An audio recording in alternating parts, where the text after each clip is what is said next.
Right, let's find out about this year's Sailortown Festival, which is back this weekend between the 9th and the 11th of June. I'm pleased to say that Terry McKeown and local musician Wilfie Gilbert joins us in the studio. Guys, welcome. Terry, let's start by talking about the area of Sailortown first of all, and the fabulous St Joseph's Church. A lot of people in Belfast will have great memories of that, won't they? They will indeed, yeah.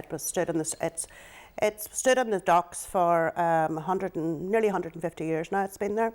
So there used to be a light at the top of the steeple, which we're hoping to get back someday. But that was the first and last sight of home for sailors and for people travelling to and from Belfast. So it was also called the Chapel on the Quays.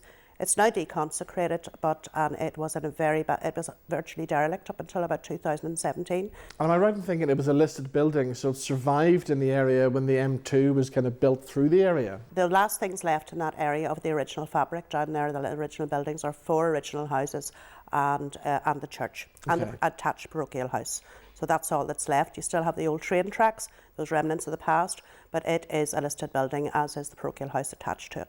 And there's still people attending the church right up until about the year 2000, wasn't there? Up until 2001, and then the bishop closed it in 2001. He said it wasn't financially sustainable, okay, because you would have had 5,000 people living down there who were moved out when the M3 motorway was built. So they were very upset at it being closed. They started a whole campaign which ran for 21 years, where they stood in the steps every single Sunday at 10 o'clock, rain, hail or snow, and they just finished. They just stopped it at the start of COVID. So it shows you the strength of feeling that they had about it. It was about the church, but it was also about their community, about their identity, about their heritage, and they were very determined not to let go of that. And that's what St Joseph's represents.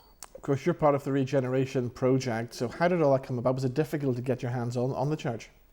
We got a lease from the diocese in 2008, so that was all signed, sealed, and delivered. But it was in a very, very bad state. It was, by that stage, it had fallen into very bad disrepair. It was huge, big 6-foot holes in the roof, windows broken. The pigeons had got in. There were hundreds of pigeons in there. It was really, really bad.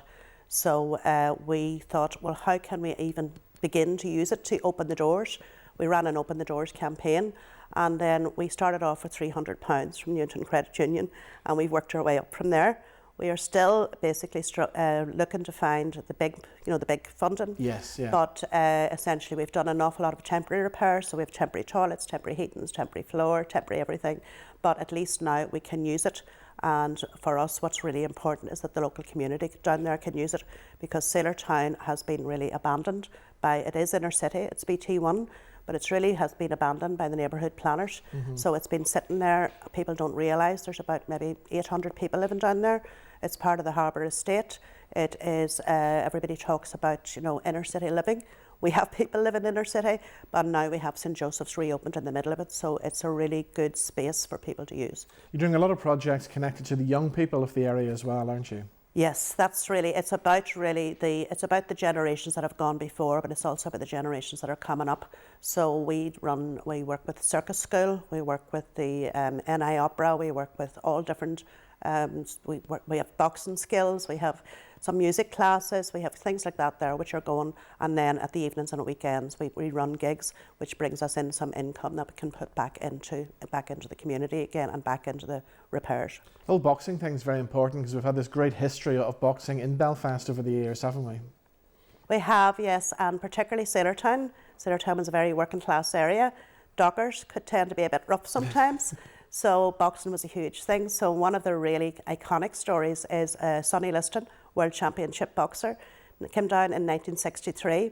And the reason why he came was that Jerry McAllister, who taught boxing in St Joseph's Boxing Club, he was over in Chicago, met Sonny Liston, who was a longshoreman. They struck up a friendship through boxing. Sonny Liston came to Ireland and he called down to see the McAllister family in Sailortown. Somebody had the foresight to take a photograph. There were 16 children in that family, and that family, the McAllisters, then have run a boxing night with us just 2 weeks ago. They also ran one as part of our festival last year, and they'll be running a pop-up boxing thing in this year as part of our festival. So we're carrying on those traditions. So of course the festival takes place this weekend. There's lots going on, lots of live music as well, which is why Wilfie's here. Are you looking forward to it? I've seen a few gigs in St Joseph's, And it looks like a nice venue. It looks, venues are hard to find, especially venues like that. And it looks like a real nice venue to do. And I'm doing it with Matt McGinn. And it should be good fun. I really think it'll be great crack. Things have been great for Matt recently as well, haven't they? Yeah, His he's doing career's well. really taken off. Matt's just always keeping going and keeping banging away at it. So fair play to him. Yeah. Brilliant. We're going to hear some live music from you in a second. Yeah. Terry, what else music-wise can we expect from the festival this year then? Well, we have music-wise, we have, like I say, Matt, we also have Aoife Scott, who's very, very big. Yeah. We've had a lot of inquiries about her.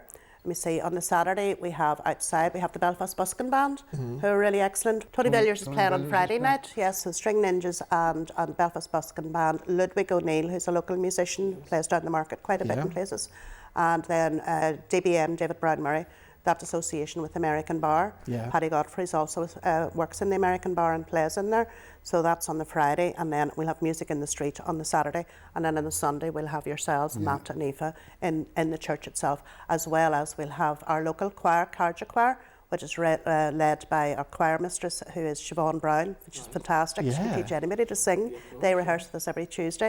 And we also have the rock choir coming in from Lisburn. Excellent. Now you've got some theatre stuff happening as well, haven't you? Yes, on the Friday night we have, we're calling it a literary spoken word and performance, but really it's the story of Sailortown, the story of what happened to the church, how it was closed, how it was reopened again, and some people reading stories about growing up in Sailortown, people doing stories about that, and also reading some of the poetry and some of the stories from from the area of Sailortown. So it's an insight or into what life was like in Sailortown and looking towards the future. Tell me about the pet event as well.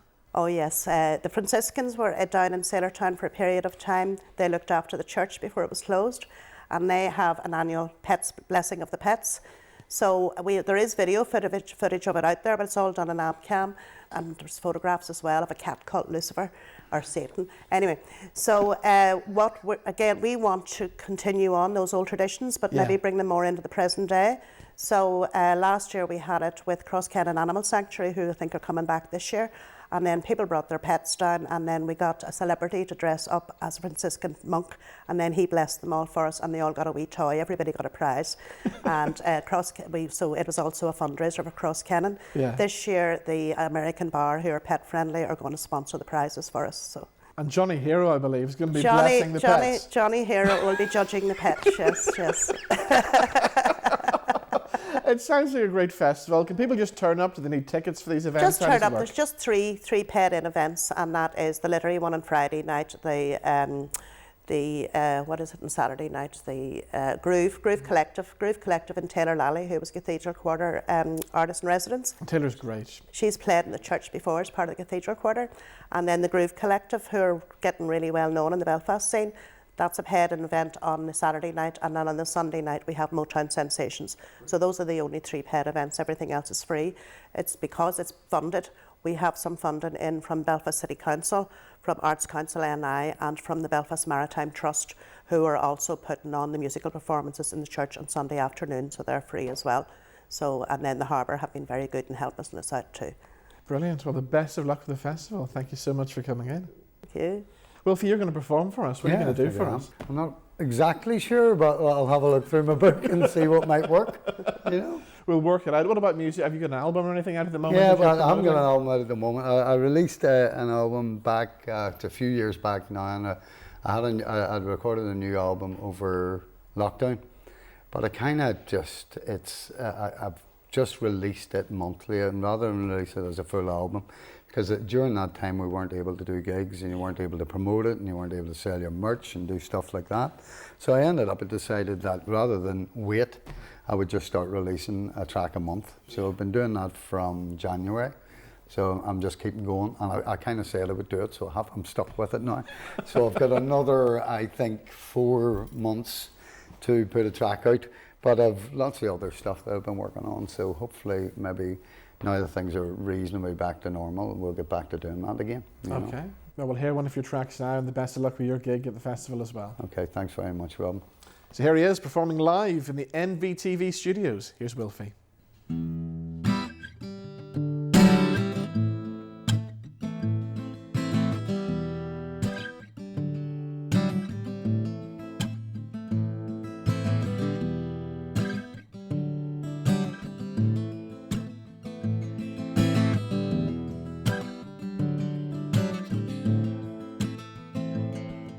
I once was a sailor, I sailed the 7 seas, cast out my emotions and setting myself free.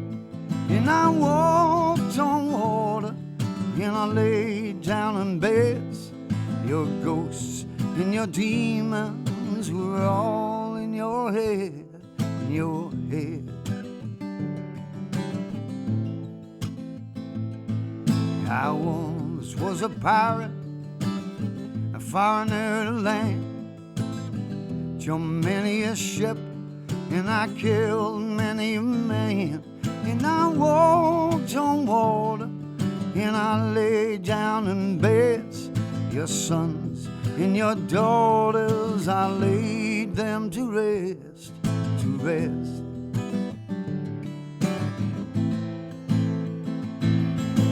Take me to the water, I wanna sail the water out of here.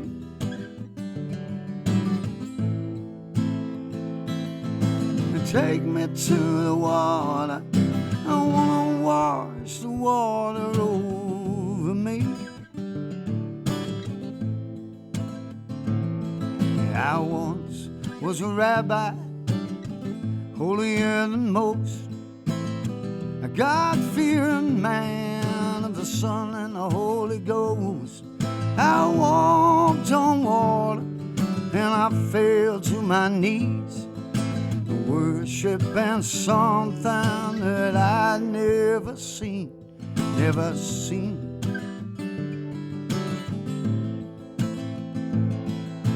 Take me to the water, I wanna sail the water out of here.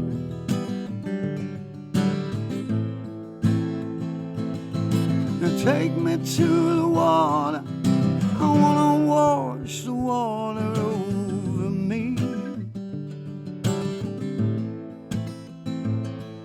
I once was a devil, I cast an evil spell of bitterness and jealousy, and I rode straight into hell. But I walked on water, but I stayed on my feet, 'cause your Lord God Jesus is no match for me. Look around you, look around you. Take me to the water, I wanna sail the water out of here.